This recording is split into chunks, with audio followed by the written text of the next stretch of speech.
Parte 1. Psicologia. A massa nunca se eleva ao padrão do seu melhor membro. Pelo contrário, degrada-se ao nível do pior. Henry David Thoreau. Vivemos hoje em um tempo onde a psicologia é de uma importância para os jovens e adultos, de forma irreparável.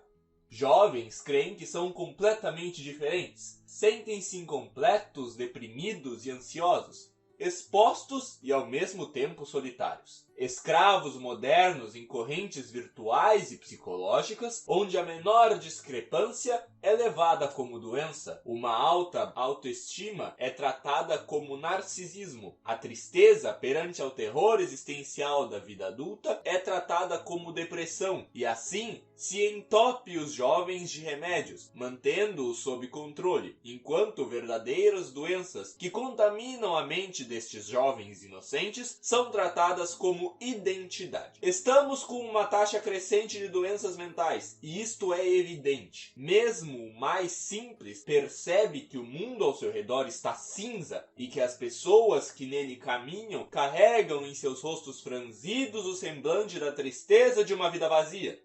Jovens desesperados para sentirem-se diferentes voltam-se a ações de insanidade, querendo se destacar por ser o mais completo idiota que seus amigos conseguem ver, quando ao contrário seria ser alguém bom, alguém que não importa quanto é atacado pela vida e pelo futuro incerto, se mantém de pé e luta para um futuro digno.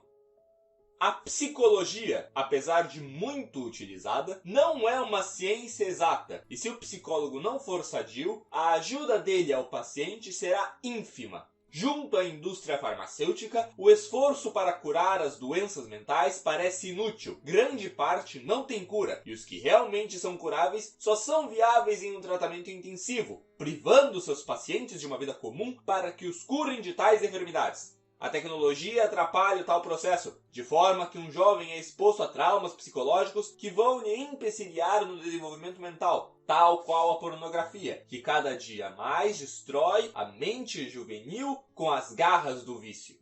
Os viciados defendem seu vício e acabam ainda por aprisionar mais e mais jovens, quase que como uma infecção viral. Afinal, a internet é isso, um poço de conhecimento manchado com diversas doenças que acometem as pessoas que entram em contato com as suas comunidades adoecidas. O pior é que, por não ser algo físico, as pessoas próximas da vítima não conseguem identificar os problemas que a mesma carrega dentro de sua mente. Por conta de terem vergonha, não compartilham mesmo com os amigos mais íntimos. Ainda assim, voltando-se aos seus psicólogos, que têm o papel de ajudar, mas que ao tentarem auxiliar com seus conhecimentos baseados no meio farmacêutico, acabam atrapalhando a cura natural que o corpo tenta trazer à mente. Agora, essas pessoas que já estavam com problemas tomam remédios que inibem os sentidos comuns do seu corpo, ficam apáticas e amortecidas, já não sentem a necessidade de mudar seus hábitos, afinal, tomam a suposta cura e esquecem de lutar para melhorar.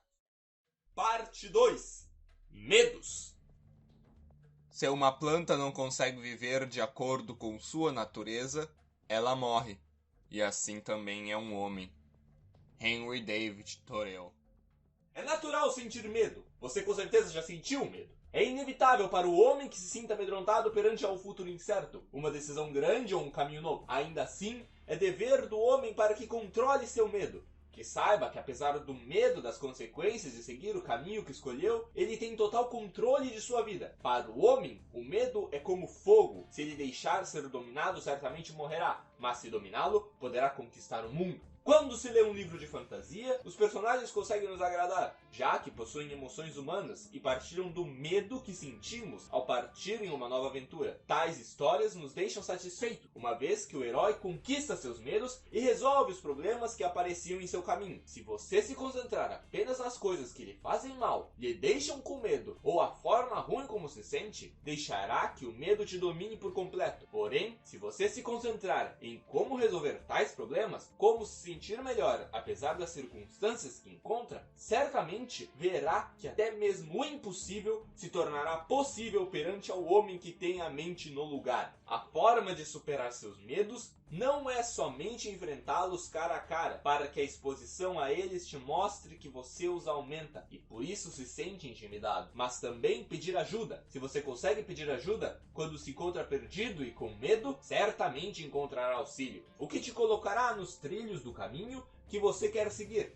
Mesmo que pareça difícil compartilhar que você possua um medo que as pessoas não parecem ter, lembre-se que todos sentem medo. Até mesmo os mais orgulhosos, que de maneira alguma admitem que quando se encontram com algo que nunca pensaram que poderiam fazer ou teriam que enfrentar, sentem-se diminuídos pela grandeza de desbravar o novo horizonte. Parte 3. Traumas. Diferente dos medos, os traumas ocorrem quando se ultrapassa o limite.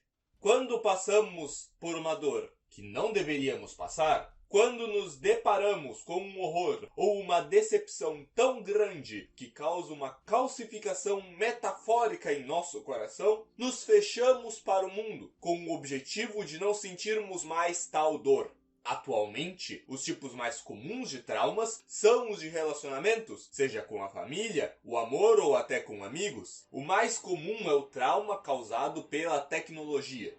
Ver algum vídeo nojento ou violento apenas por causar choque como uma forma de piada doentia, ser exposto a ideologias de uma idiocracia misógina ou misândrica, discussões completamente inúteis e doentias sobre assuntos que há muito foram resolvidos e o pior, a gigantesca propaganda pró-tecnológica de que mais é melhor e quanto maior, melhor. Quão bem isso faz a mente de um jovem que acaba de entrar no primeiro emprego e ao invés de guardar seu dinheiro para o necessário gasta mais da metade de seu salário em porcarias inúteis. Seria hipocrisia dizer que não faço parte desses jovens, mas luto para sair deste vício consumista e tento avisar aos outros que também podem sair e que seria de grande benefício. Mas é quase impossível acabar com a lavagem cerebral que ocorre há mais de 50 anos. Isso é, 50 anos traumatizando jovens para que se tornem escravos da tecnologia, subsequentemente escravos do governo, sempre conectados e vigiados para que se mantenham na linha. Qualquer pessoa está sujeita a trauma, até mesmo aqueles que parecem mais certos de si e que desejam nada além da simplicidade da vida. Quando se submetem a relações humanas e descobrem que as pessoas são diferentes dele, que veem o mundo de uma forma cinza e buscam sentido nas coisas materiais, a mente entra em um trauma filosófico, pois seus ideais são questionados pela maioria. Homens religiosos percebem que grande parte das pessoas duvidam de algo que para ele é certo. Alguns entram em estado de choque e isso derruba-os da própria fé, causando certo ódio e raiva para aqueles que não conseguem perceber o sentido de suas crenças. Mas o que todas essas pessoas têm em comum é o potencial de se livrarem de tais traumas para que seus ideais estejam em perfeita harmonia com suas mentes. A força mental de cada indivíduo é relativa, por isso é incrivelmente difícil julgar o próximo pelos seus próprios sapatos. Sem a mesma experiência, nos tornamos diferentes uns dos outros, e isso causa um estranhamento quando confrontamos os desafios de outras pessoas para ajudá-las. Mas o principal entendimento que devemos ter é que aquela pessoa precisa de ajuda. Deveremos então ajudá-la. Às vezes não diretamente, mas estarmos dispostos a ajudar uns aos outros. Senão, pode ser que elas se afundem mais e mais em suas próprias mentes. Este é o intuito desses vídeos, com palavras ideais para fortalecer a vossa mente, ajudar quem precisa e assim tentar melhorar o mundo que vivemos. Parte 4. Inteligência. Nos dias de hoje existem professores de filosofia, mas não filósofos. Henry David Thoreau. Hoje, a inteligência acadêmica se sobressai quando entramos na discussão sobre inteligência individual, onde quem mais desperdiçou sua vida comparecendo a aulas em uma universidade é considerado mais inteligente em meio aos outros. A crença popular é de que se colocarmos um professor de história e um amante por história, o professor sempre saberá mais, o que se qualifica como uma falácia. Já presenciei homens que passam anos estudando, no sentido acadêmico, uma matéria em particular para exercer a profissão que desejava, e quando questionado sobre seus pensares no assunto, cita apenas o que decorou em livros, nunca desenvolvendo uma real tese de seu entendimento. Claro que em uma ciência exata isso seja comum, pelo fato dela ser exata. O real problema se encontra em tais professores de filosofia, que ensinam a matéria como se fosse algo exato, definido pelos grandes pensadores como Aristóteles ou Platão, e não como a matéria-mãe para as ciências modernas. Outro exemplo são os professores de história, que insistem em distorcer a realidade dos fatos históricos para que convenham em ideologias falhas, tais como professores de esquerda que insistem que o comunismo ainda não fora aplicado e que só precisa que o capitalismo não interfira, ou até mesmo professores que defendam o fascismo como proteção de ideais familiares e conservadores.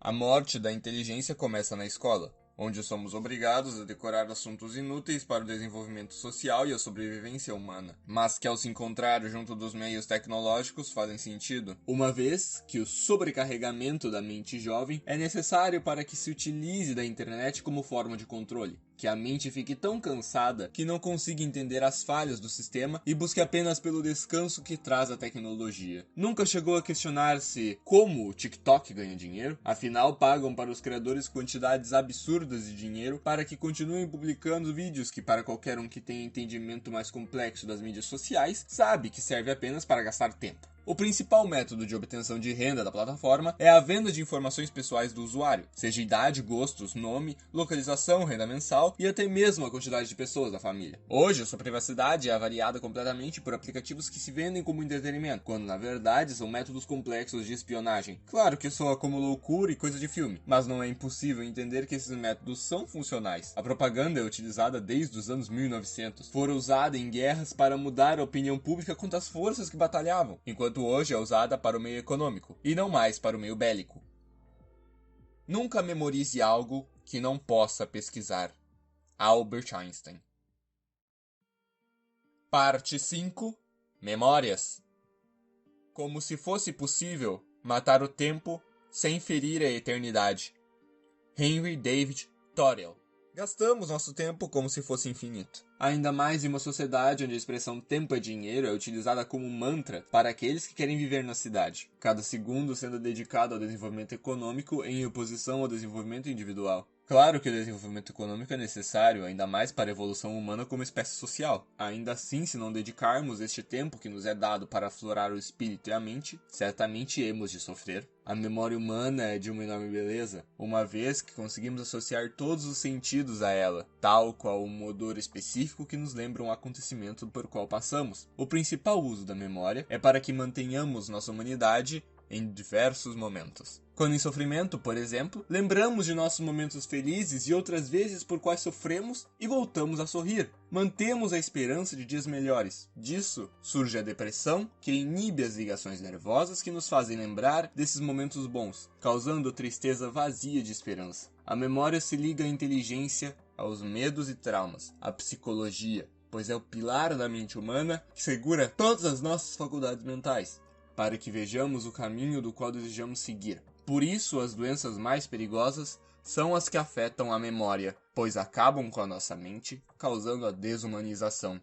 Aproveite todo o seu tempo com as pessoas das quais você ama. Use deste tempo para criar e formar memórias e exercite seu cérebro para manter estas memórias vivas. E assim, todos os seus melhores momentos serão mantidos. Mas não se engane, ter tais memórias não significa apegar-se a elas de forma que você não consiga aproveitar e criar novas memórias. Não deixe que o passado impeça o seu futuro. Quando um homem velho morre, uma biblioteca queima. Provérbio africano. Parte 6. Salvação.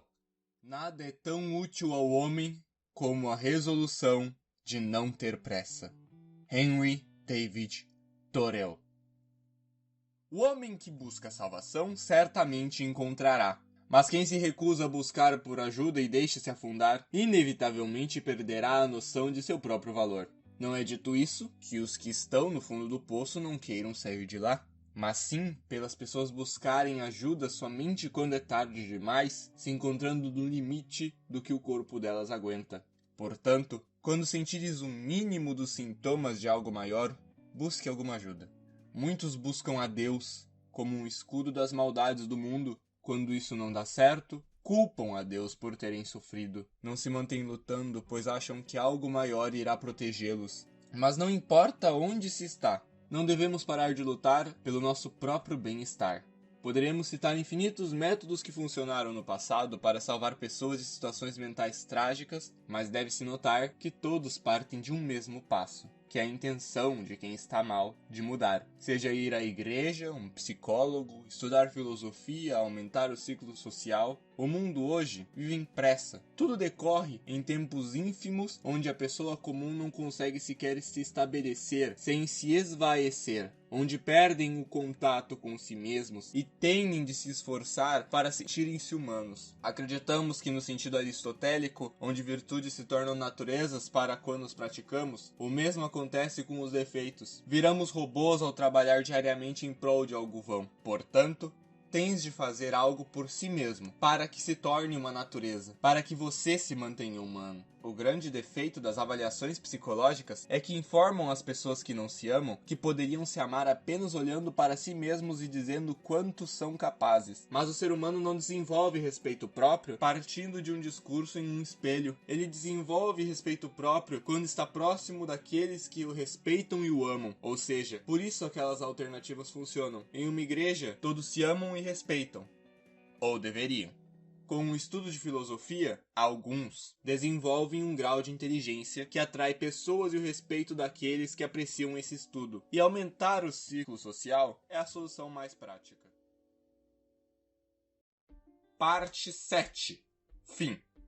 Não se perca com as coisas que acontecem contigo, pois tudo que ocorre, você pode sim dar conta e sair por cima. Se você tem quadros de ansiedade ou depressão, não hesite em buscar ajuda. Se você manter em sua mente que não é necessário ter pressa, dentro dos limites do que é razoável, e manter a calma, verá que seus problemas são menores do que você pensa. Dito isso, o objetivo desse vídeo foi interpretar diversos detalhes da mente humana e desenvolver pensamentos sobre. Se possuir qualquer dúvida, anotação ou crítica, não hesite em deixar um comentário para que possamos falar sobre. Compartilhe o vídeo e inscreva-se para receber mais conteúdo sobre os diversos assuntos.